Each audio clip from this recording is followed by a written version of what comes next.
இன்றைய காணொலியில கதிர்காமத்திலே அமைந்திருக்கிற கதிர்காமன் கந்தன் ஆலயத்தை தான் முழுமையாக பார்வையிட இருக்கிறோம். இந்த ஆலயத்துல சிங்கள மக்களும் தமிழ் மக்களும் ஒன்றாக வழிபடும் ஒரு மரபு இருக்கிறது. அது தவிர வித்தியாசமான வழிபாட்டு முறைகள் இருக்கிறது. எந்த ஒரு கோயிலிலுமே இல்லாத ஒரு வித்தியாசமான வழிபாட்டு முறை இருக்குது. அந்த வழிபாட்டு முறை, இந்த கோயிலுடைய அமைப்பு, இதனுடைய வரலாறு அனைத்தையும் நாங்கள் முழுமையாக இந்த காணொலியில பார்வையிடுவோம். கதிர்காம கோயில் இலங்கையில் மிகவும் புகழ்பெற்ற புனித யாத்திரை தலம். இலங்கையில் உள்ள சமய தலங்களில் ஒன்றான இது தமிழர், சிங்களர், சோனையர் மற்றும் இலங்கை வேடுவர் போன்ற சமுதாயத்தை சார்ந்த மக்கள் வழிபடுகிறது. இத்தல முருகனை சிங்களர் வணங்கும் சிங்கராஜ வேலர் என்றும் போற்றப்படுகிறார். கதிர்காம முருகனின் பெயர் தமிழ் மொழியில் பண்டாரநாயகன் என்றும் சமஸ்கிருத மொழியில் கதிர்காமன் என்றும் அழைக்கப்படுகிறது. அப்பெயர் இத்தல முருகனுக்கு ஏற்பட காரணம் சிவபெருமானின் நெற்றிக்கண்ணிலிருந்து தீப்பொறியாக கதிர் சரவண பொய்கையில் உள்ள பொட்டாமரை குளத்தில் முருகப்பெருமான் அழகான முகத்தில் தோன்றியதால் இத்தலத்திற்கு கதிர்காமம் என்ற பெயரும் முருகனுக்கு கதிர்காமன் என்ற பெயரும் ஏற்பட்டது.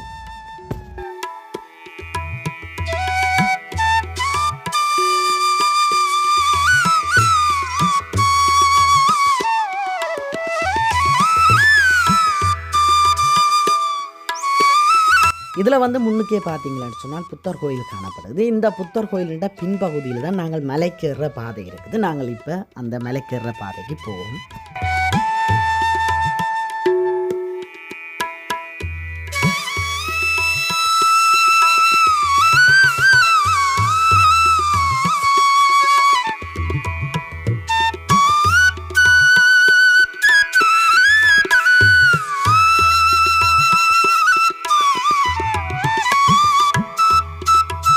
இதுதான் அந்த மலைக்கு ஏறுகிற பாதை.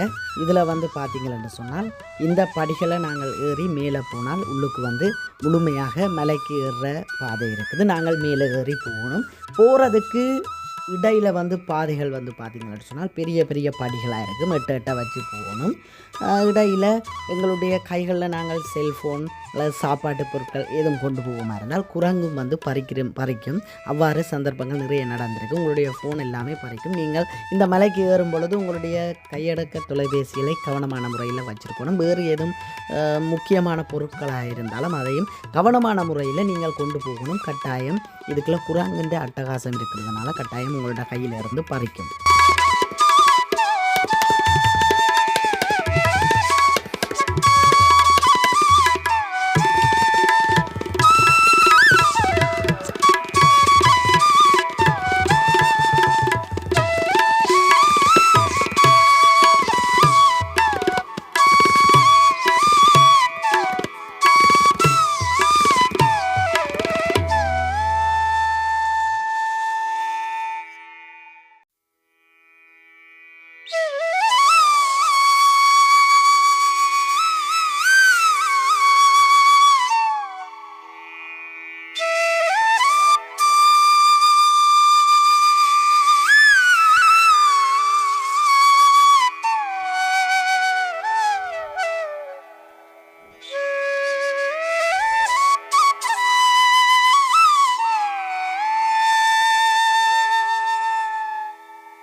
இந்த மலைக்கு ஏறி வரும் பொழுது நீங்கள் களைப்பாக வருவீர்கள் என்பதற்காக இவ்வாறு சிறிய கடைகள் தண்ணீர், சோடா, குளிர்பானம் இவ்வாறான பொருட்கள் விற்பனை செய்வதற்காக இடையிடையிலே 4-5 கடைகளும் இதில் காணப்படும். இந்த மலை ஏறுவதற்கு இடையில் 7 சிறிய கோயில் காணப்படும். ஒவ்வொன்றாக நாங்கள் பார்வையிட்டு கோயிலுக்கு போவோம்.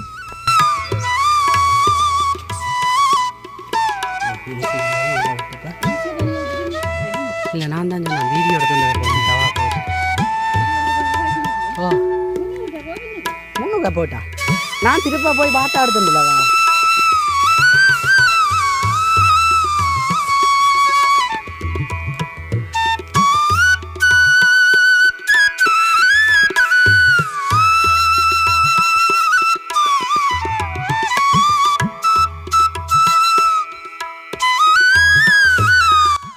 நான் இப்போ கோயிலுக்குள்ளே வந்துட்டேன். இதுதான் இந்த கோயிலுடைய அமைப்பு. இதை நாங்கள் முழுமையாக பார்வையிடுவோம். இந்த கோயிலில் வந்து பூசை செய்யும் பொழுது ஐயர் வந்து முகத்தை கட்டித்தான் பூசை செய்வார். அது இந்த கதிர்காம கந்தனுடைய ஒரு சிறப்பாக காணப்படுகிறது.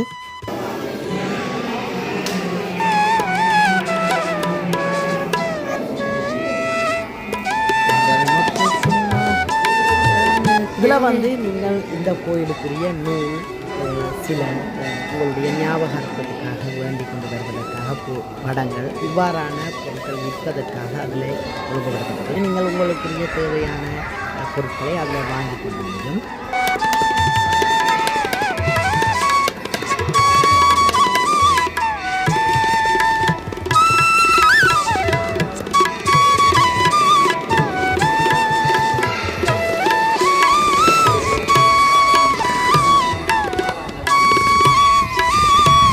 இந்த பகுதியால் நாங்கள் வெளியவும் வந்து கோயில்கள் இருக்குது. அதே நேரம் இயற்கை காட்சியான இடங்கள் இருக்குது. நல்ல இதில் இருந்து மலைகளாக நல்ல ஒரு இயற்கை காட்சியாக இருக்கும். நான் உங்களுக்கு அதை இப்போ காண்பிக்கிறேன்.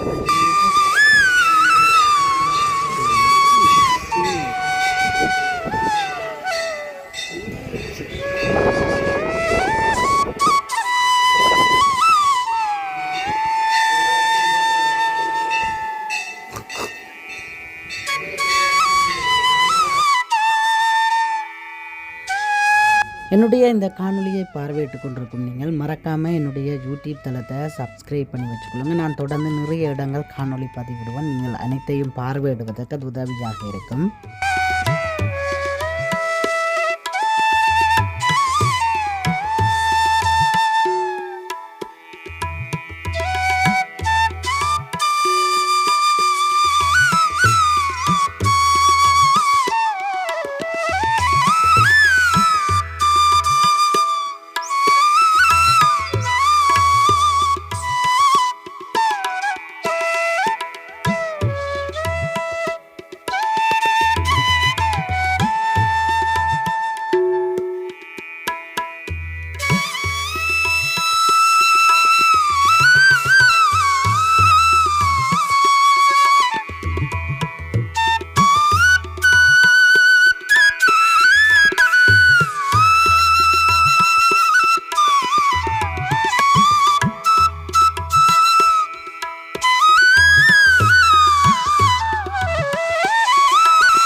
இந்த பகுதியில் வந்து அன்னதான மடம் காணப்படுது. நீங்கள் இந்த கோயிலுக்கு வருகிறது என்றால் அன்னதான மடத்தில் வந்து எந்த நேரமுமே சாப்பாடு இருக்கும். நீங்கள் உங்களோட வயிறார திருப்தியாக சாப்பிட்டு கொள்வதற்கு இந்த அன்னதான மடம் உங்களுக்கு உதவியாக அமையும்.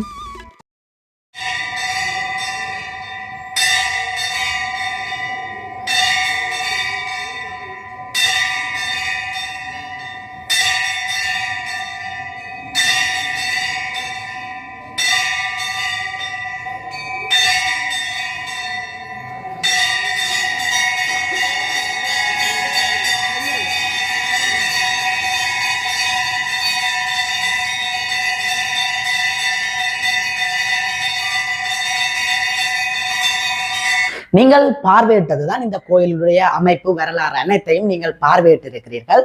இந்த அமைப்பு வரலாறு இந்த காணொளி பிடித்திருந்தால் என்னுடைய சேனலை கட்டாயம் நீங்கள் சப்ஸ்கிரைப் பண்ணுவீர்கள் என்று நம்புகிறேன். என்னுடைய அடுத்தடுத்த காணொளிகள் தொடர்ந்து வர இருக்குது. இலங்கை முழுவதுமான வரலாறுகள் அனைத்தையும் நான் பதிவிட இருக்கிறேன். நீங்கள் கட்டாயம் சப்ஸ்கிரைப் பண்ணி வச்சீர்களாக இருந்தால் அனைத்தையும் பார்வையிட முடியும். நன்றி உறவுகளே, அடுத்த ஒரு காணொளியில சந்திப்போம்.